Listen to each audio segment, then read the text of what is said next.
Welcome to The Explainer, everyone. Today, we're diving into a massive collision. What actually happens when the dream of a frictionless, borderless digital utopia violently crashes into the rigid laws of a legacy nation-state? We're going on a forensic deep dive into a real-time geopolitical stress test of the internet's most ambitious new architecture. Here is our roadmap for today.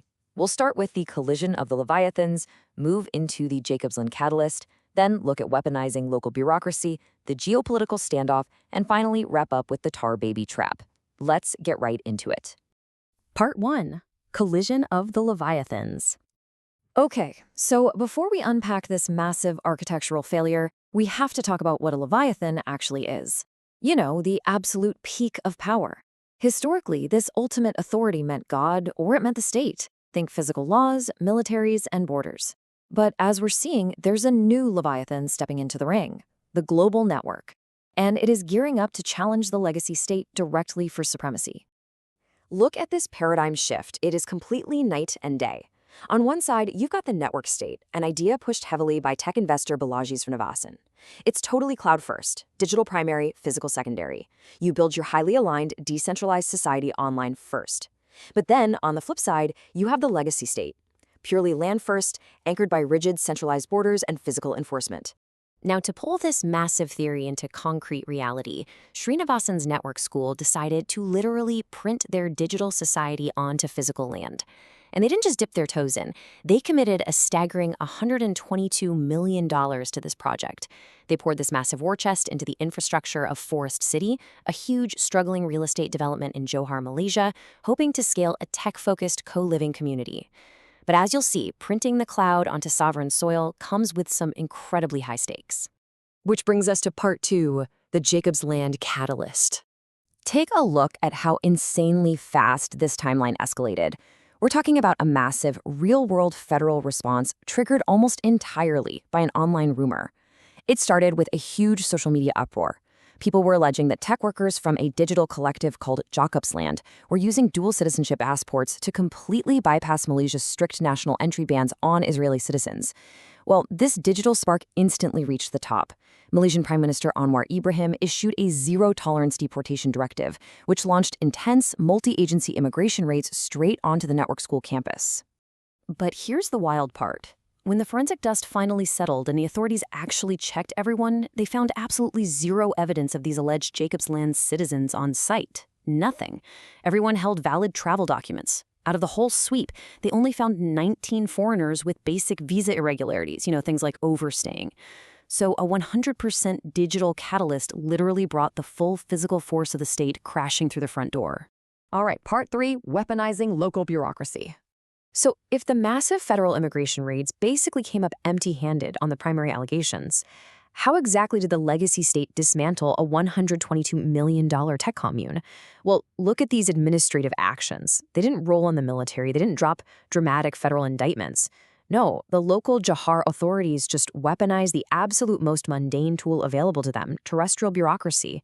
They simply revoked business licenses, sealed the premises, and state agencies completely stripped the companies preferential tax and visa incentives. This right here perfectly frames the total architectural failure of the network state model when it hits reality. Think about it. This high-tech, borderless, cloud-first vision wasn't taken down by a competing algorithm or some sophisticated cyber attack. It was completely paralyzed by missing permits and localized municipal zoning laws. Local officers literally just walked up, realized the school was using commercial office spaces as unauthorized classrooms, and padlocked the doors. Bureaucracy won. Now for part 4, a geopolitical standoff. But guys, a local licensing dispute didn't just end with some padlocked doors. Oh no, it immediately exploded into a severe international confrontation over national sovereignty. Fueled by that initial digital controversy over the alleged targeting of Israeli nationals, U.S. lawmakers jumped right into the fray. Led by Representative Greg Landsman, 8 House Democrats actually slapped a 15-day ultimatum on the U.S. State Department. They demanded aggressive diplomatic retaliation, even specifically threatening to freeze funding for the IMET program, which is what trains Malaysian military personnel. Next thing you know, the U.S. State Department is officially summoning the Malaysian ambassador. So what we're impartially observing here is absolutely fascinating. It's 2 legacy Leviathans violently clashing over a digital jurisdiction. You have the U.S. lawmakers demanding a total reversal of the bans and a review of all bilateral security ties. And on the flip side, the Malaysian Prime Minister and his cabinet stood entirely firm on their territorial sovereignty. They publicly fired back, calling the U.S. threats a very rude infringement on their sovereign, long-standing foreign policy. Neither state was willing to budge an inch. Finally, Part 5, the tar baby trap. Let's synthesize what this all means for the future of the internet. Our sources describe this as the tar baby trap. It's an inherent structural vulnerability. Say, a network state can govern itself flawlessly in a purely digital realm using math and cryptography. It's totally frictionless, but the very second you attach that pure digital intent to physical land, you walk right into a trap. The moment you sign a real-world lease or build a physical classroom, you become inescapably bound by the friction of a legacy nation-state. And this quote straight from our source material absolutely nails it. The legacy state simply used its monopoly on administrative friction to completely seize the forensic floor. The network school founders came in with a massive war chest of capital, assuming they were operating in this frictionless post-national future. But the legacy state doesn't care about the cloud, right?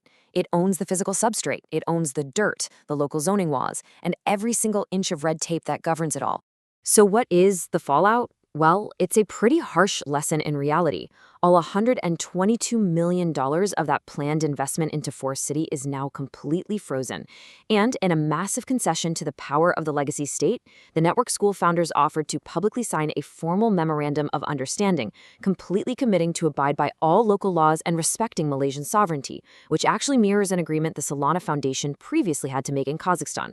Basically, they learned the hard way that negotiating a post-national future still means you have to play by the incredibly strict rules of local soil. Which brings us to our final big question. Can a true digital society ever actually survive on legacy physical soil? As the network continues its rise to challenge the state, will our digital futures be forced to stay safely trapped up in the cloud, or will we eventually figure out how to conquer the friction of the physical world?